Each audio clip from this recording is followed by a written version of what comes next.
previous play. It's appropriate. You see the Chicago legends, and you've got some legendary buffs in the making. You know, with these guys to my right and to my left, and Deshaun Schwartz, who obviously made two big buckets down the stretch. And you know, we came to Chicago. Donnie Boyce, got a chance to reconnect with him last night, but you had some former players here, and I just couldn't be more proud of this team. And I felt like the end of the regulation, I screwed up by not calling timeout and maybe getting our defense set, or talking about fouling a dribbler, but I didn't do that. But you know what? These guys just gutted up when they had to gut up in overtime. And the thing I think that made this game special, obviously it was a high-level game, two big-time basketball teams in 2019. But to beat a team like Dayton, and whatever the net rankings happen there, this is going to show up as a neutral court game, and it shouldn't have been. It should be a road game because this was a road win, and these guys knew that coming in. It was a big game for McKinley personally, but this team trusts each other, and we showed it tonight.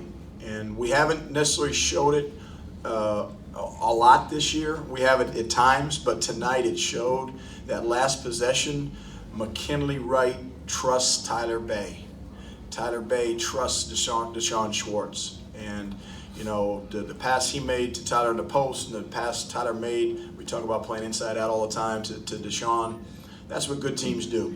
And if we can just keep buying into that, this is a special group, and I couldn't be more proud of them.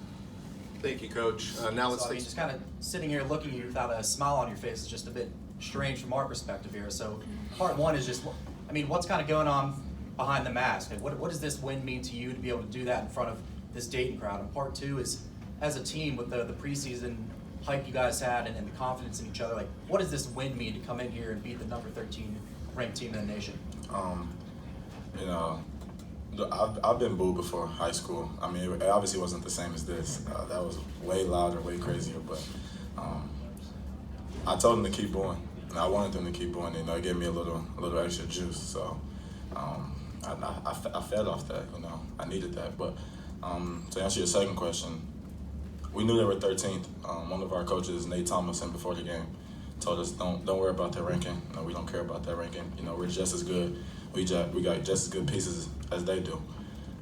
So we just stuck to the game plan and fought every possession, and it worked out in our favor towards the end. We got stops down the stretch, made free throws besides mine that I missed, and that was it.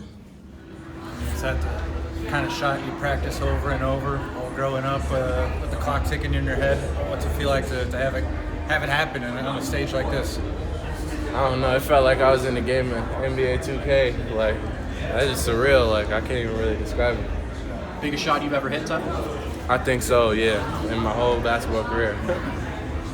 What's to say about this team, the way, first of all, weathering their early run, they're hitting everything, but then, the back and forth finish in regulation and in overtime, for you guys to prevail in a game like that, what does it say about you guys? Coach told us at one of the timeouts, like, our team is built for games like this. We're just going down, getting stops, and we knew they were a really efficient offensive team, and so we had to just go out there and try to lock them up, and I think we did a pretty good job of that down the stretch. What was kind of the defensive game plan tonight, especially for Obi Toppin, and just in general, trying to defend in the post and the perimeter as well? Yeah, it was difficult. They had a lot of moving pieces in their ball screen defense. We just had to trust that Ev was going to do well in the ball screen defense, and McKinley was going to get over screens, and I think we did a pretty good job of that. Was their game plan the way they attacked you guys? Did it size up to what you guys saw last March in the NIT? How similar of a Dayton team was this tonight? Yeah, I thought it was pretty similar. In fact, we pretty much watched all last year's game just last night, and so it kind of got us in the right mind frame to come out and play them and know that we could beat them. Tad did something with you in the first half he doesn't do too often. Put you back in with 2 fouls instead of sitting you the whole half.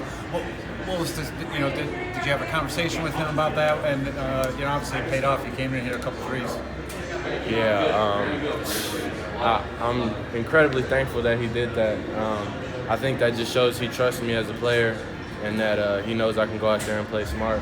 Being a junior now, he's coached me for pretty long. He knows my tendencies, he knows I probably won't pick up another one. So that was great. He had me in the game, ready to go. And along those lines, you said the other day when you finally get one to go down, whenever it is in a game, the basket seems to get bigger to you. You came back in after the 2 fouls, hit 2 threes right away. I mean, did that kind of get you going the rest of the game and maybe give you the confidence for that sequence at the end? No doubt. I think I've been trying to be a spark player for this team, and usually when I get going, it gets contagious for the rest of the team, and that's just what I tried to get going tonight. Was this the best you guys have felt collectively on offense this season? I think so. I think we were very calm. We weren't too sped up. I think we were just ready to play, and we just showed what we could do. Could you walk us through just the three-pointer at the end? I think it was Tyler who just balled you, but I mean, obviously down in kind of a make-or-break situation. How did that play unfold, and what did you kind of see with the shot there? Yeah, I mean, McKinley entered it, and they sent 2, that wasn't what they were doing the whole game. And when they doubled, I just know I got to get to that spot, and I was wide open as planned, and just went in. When you're in that kind of situation, did you try to clear your mind? Is it just catch and shoot like you've done 1,000 times over? And how hard is that maybe to do when you know the situation? Yeah, just mechanics, just trusting my mechanics, put the ball over my eye and shoot it as high as I can. It's going to go in. I just got to have that confidence every time I shoot it. Now, while it was a neutral site game, it technically was basically a road game. It was mostly Dayton fans. Yeah. With conference play and Iona coming up, how big is it to have that signature non-conference play? Yeah, it's a huge game for us. Getting some momentum going into league play, especially having Oregon first in league play. So, we got to handle business against Iona, and then going into Pac-12, we got to be ready to play.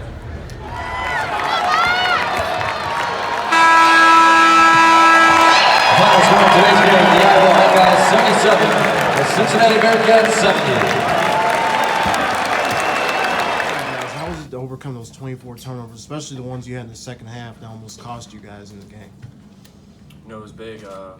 After a timeout, we just kind of collectively came together and said, be strong with the ball. And we were never in doubt with each other. We stayed connected as a group. And I think after that, we only had about 2 turnovers and finished the game. So that's what we pride ourselves on, is staying together and just staying locked in. And I think that's what you saw late in the game. Yeah, and credit to them. They're a really aggressive defensive team. They try to get up into you and force those turnovers. And I think, we let that get to us a little bit during that second half when we got a lead. And, it's a good lesson for us going forward just to make sure, that can't happen again.